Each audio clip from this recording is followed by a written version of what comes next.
एक और सवाल कि एक राय बन चुकी है इस वक्त, ठीक है पीटीआई जो 9 मई हुआ उसकी वजह से मातूब भी है, उनका अपना डिफेंस है इस हवाले से, मगर परवेज़ खटक साहब आप बहुत पुराने पॉलिटिकल वर्कर हैं, बहुत आपका तजर्बा है इस दश्त का। एक लहर है और ख़ुसूसन आपके KPK में ये कहा जा रहा है, इवन आपकी जो मुखालिफ पार्टियाँ भी ये समझती हैं कि जो इलेक्टेबल्स हैं उनका तिलिस्म मुबैना तौर पर आपकी साबका पार्टी ने तोड़ दिया है। किस हद तक आप एग्री करते हैं इस तासुर से? देखिए, ऐसा नहीं है। आपको सबको याद है कि 2010 में पीटीआई कहीं भी नहीं थी, ना हमारे सूबे में ना पंजाब में। ये जब 2010 में एक हवा चली तो जितने हमारे सूबे या पंजाब में वो लोग शामिल हो गए, उनके अपने वोट थे, उसकी वजह से 2018 का रिज़ल्ट आया। अब वो लोग वापस जा रहे हैं। जब एक बंदा वापस जाता है तो अपने साथ कुछ लेकर जाता है, खाली हाथ नहीं जाता। मैं नौशहरा में मैंने सब लोगों को पीटीआई में शामिल किया, मैं वहाँ से चला गया तो मेरे जो लोग हैं जो मेरे साथ चल रहे हैं वो मेरे साथ वापस चले गए, तो हज़ारों लोगों वोटों का फ़र्क पड़ेगा। ये गलतफहमी ना, ये जो हुआ है ना, अगर 2-3 हज़ार लोग जमा हो जाए तो मैं छोटे छोटे एक मैंने परसों 2 यूनियन काउंसिल 3 यूनियन काउंसिल के किए, एक में कोई 1000 थे और दूसरे में कोई 2000-2500 लोग थे नौशहरा में। तो ये तो मतलब तो नहीं कि सारा नौशहरा मेरे साथ खड़ा हो गया। तो अगर 2-2500 लोग जमा हो जाएं तो ये सिर्फ हुआ टीवी ने चलाया हुआ। मैं पंजाब का नहीं कहता, लेकिन इस सूबे में जो मर्जी शोर मचाए, मैं आपको कहता हूँ पीटीआई कहीं नहीं होगी। ये मैं गारंटी से कहता हूँ। ये सिर्फ हुआ है, ये शोर मचा हुआ है, कुछ बच्चे उनके साथ हैं, फैमिलीज़ हमारे साथ हैं। तो ये मैं हर ज़िले में मुझे पता है कि कौन सी शख्सियत जब जाएगी उसका असर कितना पड़ेगा। तो ये वोटों पर बहुत बड़ा असर डालेगा। फिर इस सूबे में 9-10 पार्टियाँ हैं, हर पार्टी ने अपनी मेहनत कर रहे हैं, वो भी कुछ तोड़ेंगे, कुछ हम तोड़ेंगे, कुछ ख़ुद भी लोग दिल बर्दाश्त हो गए। मैं इस कौम से सवाल करता हूँ कि 4.5 साल इमरान खान ने हुकूमत की, मुझे तो कोई कारनामा दिखाए। उन्होंने कहा था मैं ख़ुदकशी कर लूँगा अगर कर्ज़े लिए, वही झूठ, कर्ज़े ले लिए। मैं उसे कहता था कर्ज़े ना लें, सब कहते थे, वही डगर पे चलता रहा। ना कानून में कोई चेंजेस आए, ना अदालतों में चेंजेस आए, ना कोई रिफॉर्म्स हुए।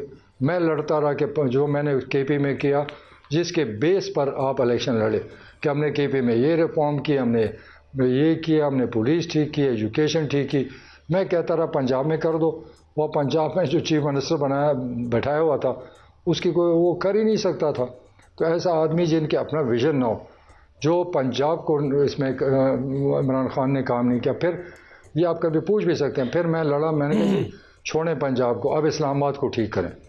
50-60 थाने, 50-60 पटवार खाने, 50-60 स्कूल है, इतने अस्पताल होंगे, इसको मिसाली बना दो। और ये मिसाल बना दो कि देखो इस्लामाबाद के हमने ये चेंज कर दिया और इसको तुम फॉलो करो। वो इस्लामाबाद को नहीं कर सका, मेरी बात सुनता था। आपकी बात बड़ी क्लियर आ गई। सिर्फ गुजारिश ये है कि आप क्या समझते हैं, सारी जमातें हल्का बंदियों में एतराज़ कर रही है, क्या परवेज़ खटक तरीके इंसाफ पार्लियामेंटेरियन के एज ए सदर आपको भी हल्का बंदियों पे एतराज़ात हैं, या आप समझते हैं कि नहीं ठीक है ये जो कुछ हुआ? नहीं, मुझे तो बहुत बड़ा एतराज़ है। आप अगर मेरा हल्का देखें, सबसे ज़्यादा मेरे साथ हुई। मेरे 11 यूनियन काउंसिल थे, उन्होंने 3 छोड़ दिए और 4 एक हल्के में डाल दिए और 4 दूसरे हल्के में डाल दिए और मुझे 8 नए दे दिए। और अगर उसको आप देखें, मेरा जो टोटल वहाँ पर एरिया है, नौशहरा में 5 सूबाई हल्के हैं, एक हल्के का एरिया 5 हल्कों के बराबर है। कोई 150 मील का हल्का बन गया, एक नौशहरा के एंड से लेकर दूसरे एंड तक। तो लेकिन मैं सियासी आदमी हूँ, मैं तो हर जगह से इलेक्शन लड़ा हूँ, कौमी भी लड़ा हूँ, मेरा नेफ्यू MNA बना है, तो मुझे कोई फ़र्क नहीं पड़ता कहाँ चेंज हुआ। लेकिन जिसने एक कंस्पिरेसी की, इंशाल्लाह उनको मैं मार दूंगा। ये जो हुआ है इसमें मुझे कोई नहीं। अच्छा, इलेक्शन लेवल मैं पिटीशन मैं जी प्लीज पिटीशन में भी जा रहा हूँ। अच्छा, परवेज़ हल्का कह रहा हूँ पिटीशन में जा रहे हैं, आप पिटीशन में जा रहे हैं। दूसरा, peoples party level playing fielding की बात कर रही है, PTI भी कर रही है। क्या आपको हर किस्म का फ्री हैंड है कि आप लोगों तक जाए, अपना पैगाम पहुँचाए, मंशूर पहुँचाए, और इलेक्शन के लिए आपके लिए तो कोई प्रॉब्लम नहीं है एज ए तरीके से ये किससे, ये जिससे मांगते हैं ना, ये खुल कर बोले कि हमने किससे ये फील्ड चाहिए जहाँ पर लेवल प्लेइंग फील्ड हो। ये खुल के बोले, जिसे चाहता है जाके उनके पास बैठे। हम तो सियासी लोग हैं। ये अगर कोई ये गलतफहमी दूर होनी चाहिए कि कोई किसी का वोट बढ़ा सकता है, कोई किसी का जलसा बढ़ा सकता है, कुछ भी मदद नहीं कर सकता।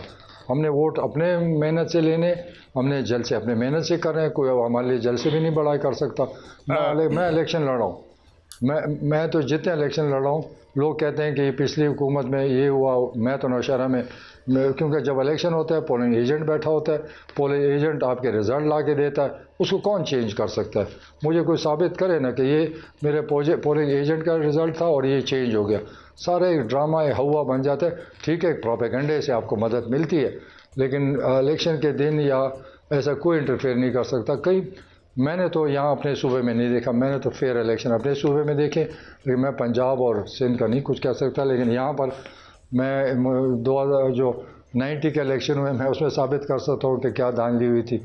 मैंने चैलेंज भी किया था, लेकिन वो बहुत बड़ा लंबा किस्सा है, कभी आपको बताऊंगा। अच्छा परवेज साहब, ये आपने KPK का तो वजाहत कर दी कि आपकी राय मुख्तलिफ है, वो जो ओपिनियन मीडिया ने बना रखी है ये। मगर हम पंजाब में देखते हैं तो 15-20 साल बाद नवाज शरीफ साहब को चौधरी शुजात हुसैन साहब के पास भी जाना पड़ रहा है, फिर बाप पार्टी के पास जा रहे हैं, यहाँ पे सीट एडजस्टमेंट कर रहे हैं और कोई जलसा भी नहीं कर पाए। और जो एक आध जो उन्होंने जलसा किया लाहौर में भी, उस पर भी बड़े उनके जो नाकदीन हैं उनका कहना था कि लाहौर से 4% लोग भी नहीं आए। तो इधर तो एक तस्वर बड़ा पुख्ता है पंजाब में कि सबसे बड़ी पार्टी और रवायती पार्टी मुस्लिम लीग नून जो है वो बड़े एक वीक विकेट पे खड़ी है। तो इस बारे में आपकी क्या राय है as a political person and a worker? देखिए, मैं तो इस वक्त सारे कंसल्टेशन मेरे सूबे में पंजाब की तरफ भी जाएंगे, लेकिन मैं भी देख रहा हूँ कि नवाज शरीफ वो इम्पेक्ट नहीं दे सके जो उसको देना चाहिए था। इस वक्त मैं समझता हूँ मुकाबला बड़ा मुश्किल होगा उनके लिए, क्योंकि जो 1.5 साल की परफॉर्मेंस है ना, इसकी ने इन PDM को तबाह बर्बाद कर दिया। मैं तो हमेशा कहता हूँ इस मुल्क में हम क्यों पीछे चले गए, हम क्यों कर्जदार हो गए, हमें कोई इंसाफ क्यों नहीं मिला, हमारे मुजरिम कौन है? इस मुल्क को तो 75 साल यही चलाते रहे। वज़ीर आज़म आता है वही पॉलिसी देता है। महंगाई क्यों ख़त्म नहीं हुई, डॉलर का हमें मुसीबत क्यों पड़ गई? तो ये लोग तो मुजरिम हैं। इस मुल्क के दगा तो इन्होंने लोग किया। अगर ये लोग इस मुल्क के हमदर्द होते, 3 दफ़ा हुकूमत मिली, किसी को 2 दफ़ा मिली, तो क्या पाकिस्तान को क्या मिला?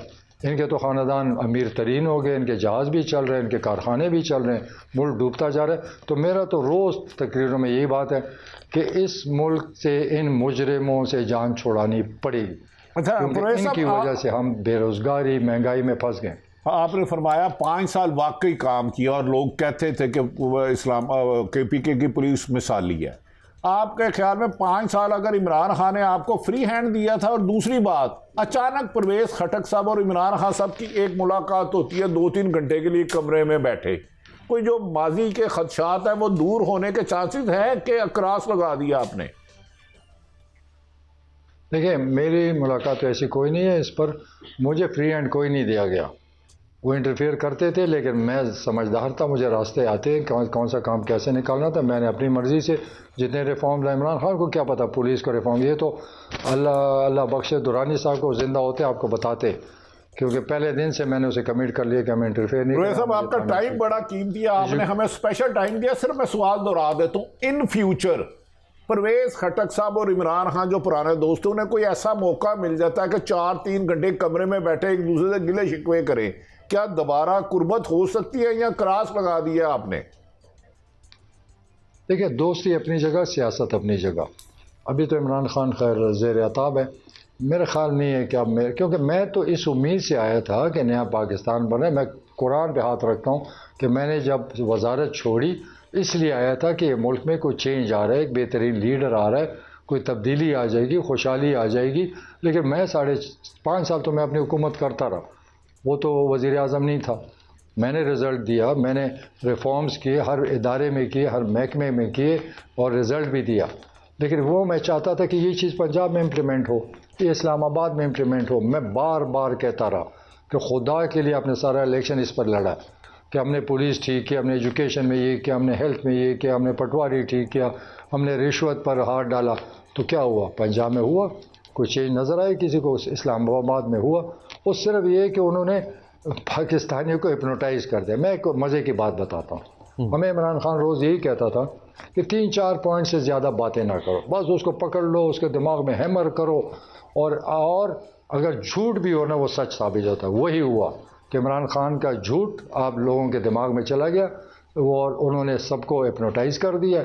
लोग समझते हैं कि हमारा निजात दहिंदा है। मैं समझता हूँ कि ये इस मुल्क को नहीं चला सकता, उसका अपनी सोच ही नहीं है, सिर्फ तकरीरें, कहानियाँ। मुझे जितनी तकरीरें उन्होंने की, एक भी मुझे बता दें कि इम्प्लीमेंट हुआ। अच्छा परवेज साहब, आखिरी सवाल लूँगा।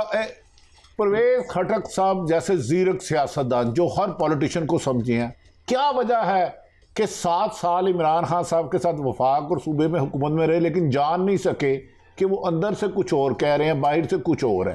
परवेज खटक से ऐसा जीरक सियासतदान क्यों ट्रैप हो गया? और जनाब उसने सारे पाकिस्तान को बेवकूफ़ बना दिया, तो मैं क्या हूँ? वो जो प्लानिंग करके आया वो इस मुल्क में इनकलाब लाना चाहता है। 5 साल में वो कुछ नहीं कर सका, फिर उसने देखा मैं तो कुछ किया ही नहीं, मैं अपने पॉलिसी तो दे ही नहीं सकता, मैंने क्या किया 5 साल में? वो एकदम फ़ौज के ख़िलाफ़ कहानियाँ, किस्से, और फिर लोगों के दिमाग में डालने लगा कि हमने फ़ौज के ख़िलाफ़ इनकलाब लाना है। और क्या हुआ? Parvez Khattak sahab, it was always a great pleasure to have you on the show. आपने हमें वक्त दिया अपने बड़े टाइट स्केड्यूल में, बहुत शुक्रिया आपका।